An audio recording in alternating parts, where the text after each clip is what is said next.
Good morning, America. Thanks for joining us here on the Andy Kirkendall Show, where Andy interviews actors, writers, filmmakers, athletes, musicians, songwriters, and more, and asks them, what do you do and why do you do it? So sit back, grab a cup of coffee, and enjoy the show. Good morning and welcome to Morning Moments. Today's guest is all the way from Atlanta, Georgia, and we have got so many connections you would not believe. She is an author and an advocate for children and much more. It's my privilege to bring KaCey Venning to Morning Moments. Welcome, KaCey. Thank you so much for having me. Pleasure. Our connection is that I found her book. She wrote a book and I found it, of all places, in a thrift store in Virginia Beach. And it was autographed. And so I picked it up because it's an autographed book. And I started looking through it. And as I'm looking for guests in Morning Moments, I says, you know what? Let me look this person up. Come to find out she moved to Atlanta, where we lived for about 9-10 years. And she's from Virginia Beach. So that's why her book was in a thrift store in Virginia Beach. And so I just really believe this is a God connection. Absolutely. So let me ask you the question, what do you do and why do you do it? Yes. What I do is really an extension of what God pours into me daily, and that is to love on people. And I know that sounds very ambiguous, and it can be at times, but for me, I know that God is about love and God is about people.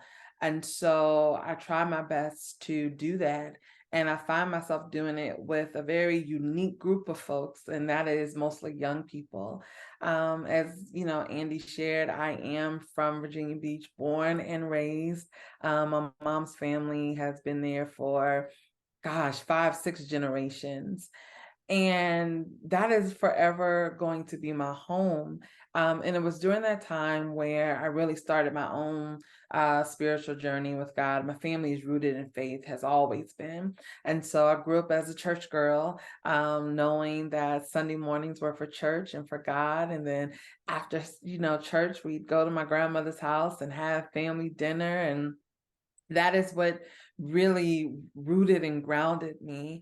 And so when I turned about 16, 17, I began to feel detached from my family. Nothing had happened. No one had done anything to me. I just really felt as though nobody liked me and nobody loved me. And I wasn't wanted. I was tolerated. And it led me into this spiral of this depression, even at 17 years old. And I had suicidal ideation. And I remember it, very clearly. It was Super Bowl Sunday in 1997, and we were over to my Aunt Paulette's house. And my family, we were doing what we always do. We were watching the game, and we were eating good food, and we had our little quarter bets to figure out what the score was going to be, at the end of the night. And I quietly walked up the steps to my cousin's bedroom and to her bathroom. And I locked myself in there and just began to say I didn't want to be here anymore. That scared my younger cousin. And she, of course, went and got her mom and my mom, and they took me to the emergency room. And, nurses came in to give me an evaluation and, kept asking, well, has someone hurt you? Has someone touched you? Has someone abused you? And if it's not in your family, is it someone else and you're afraid to say? And the answer honestly was no, none of that had happened. And so they sent me home after asking me over and over again if I felt I could be safe at home, and gave my parents things to watch for. And they immediately found a therapist for me to talk to. And in my faith tradition, I'm a Christian. And in my culture as a Black American, we really don't talk about therapy. And so I really didn't have a lot of names to attach to what I was feeling. It was either, that person was a little off, right? You knew to leave them alone, or they're a little eccentric over here, but you didn't really attach a diagnosis or a name to something. And so when my therapist began to talk and just said she has a chemical imbalance, we were like, well, we don't know what that is. And began to explain that nothing had to happen, right? It's just kind of how her brain is wired right now. But there are tools and things that we can do to help manage it, get her back on track, so to speak. And so, with that though came some medication, and my family was like, nope, we don't want to. And not because we don't believe in the power of medicine. I tell people, even as I was writing my book, we treat diabetes and high blood pressure and heart disease and any other thing. And if the doctor says take a pill for it, we take it. We ask no questions.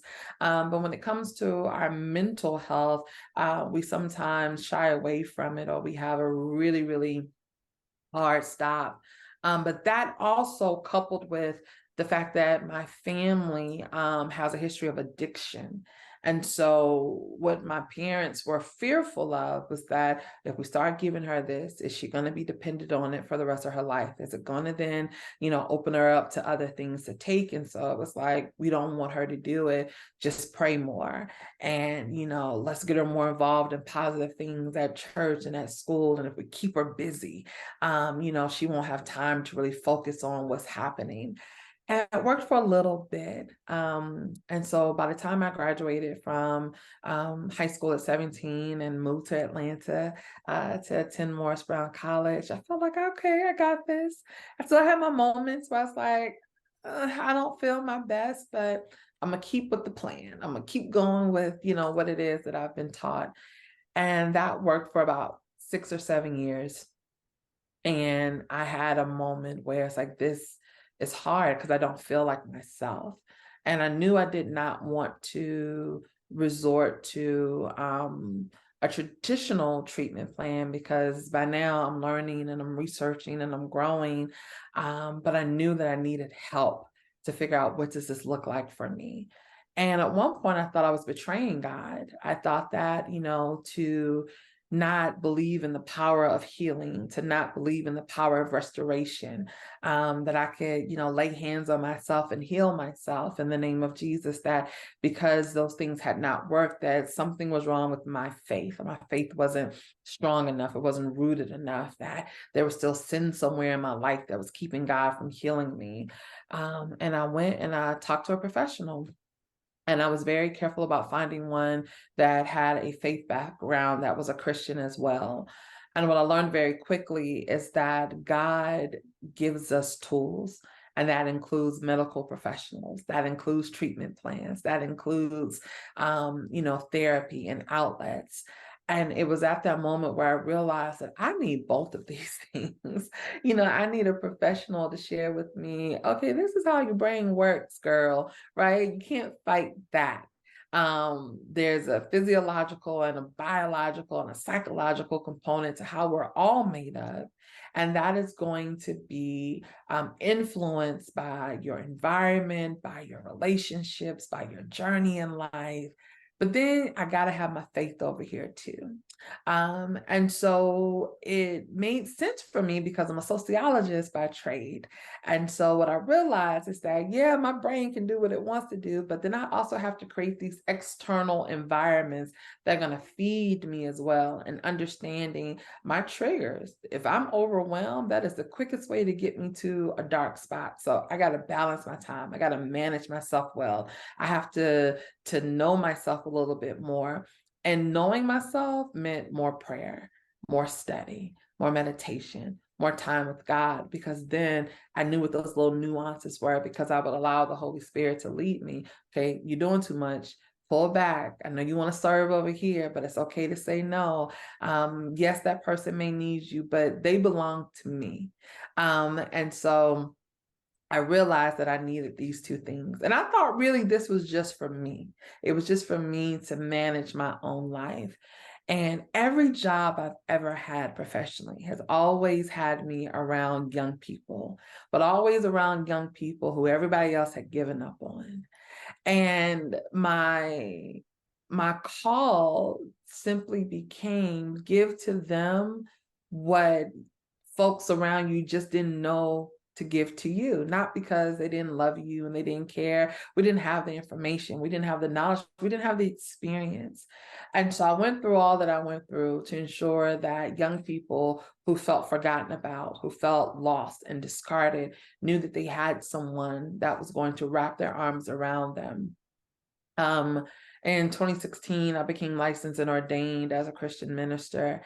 And very quickly, everyone was like, "Oh, well, are you gonna, lead a ministry?" And for whatever reason, people like to call me pastor, and I'm like, I don't want that. My temperament for people is not there. I'll probably be the person that says I'll never go back to her church again, because when you get on my nerves, I'm gonna let you know.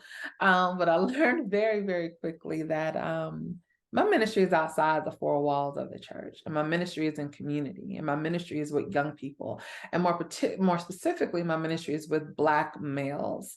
And because of that, I realized that a lot of times they are a group that is still misunderstood largely.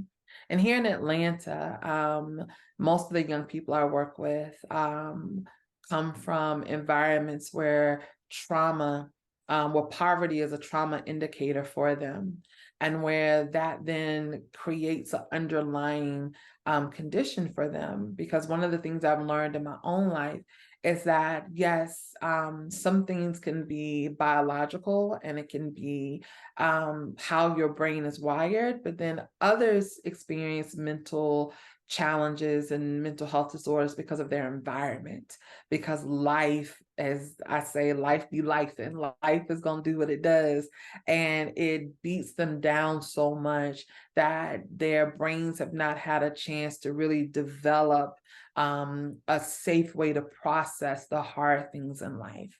And so I co-founded an organization in Atlanta called Helping Empower Youth, and we are an essential service. What I mean by that is that we don't do youth development the same way. We meet these young people where they are. If that means feeding them, making sure that they have a shower, they have someplace to wash their clothes, they have someplace to lay their heads if necessary, attending doctor's appointments with them, beating on the bedroom door to their mama's room when they haven't seen their mother in 3 or 4 days, even in the same house, to see if mom needs some support and some mental health resources. If that means working with mental health providers in our city and connecting the dots to get evaluations done, or treatment plans, or medication, or counseling, or mentoring, to make sure that these young people know that you didn't create the environment that you're living in, and you don't have the tools yet because you're 13 and you're 14 and you're 15 to deal with it. I'm going to step in the gap for you. And all of that really comes from me. The name of one of the books I wrote two. The first one was built for this, and it's specifically for young women, just to really help build their self-confidence in God, and help them understand who they are. And then the second one was more of my own personal story around what I call wrestling with peace, trying to really get to the place of understanding that peace isn't the absence of trouble. Peace is understanding that you know who is going to get you through the trouble. And that is what I try my best to share with these young people that I'm currently serving, is that you're going to have trouble. But if you can lean on who and what is going to get you through it, is what then gives you peace and a resolve to be able to move and matriculate through life.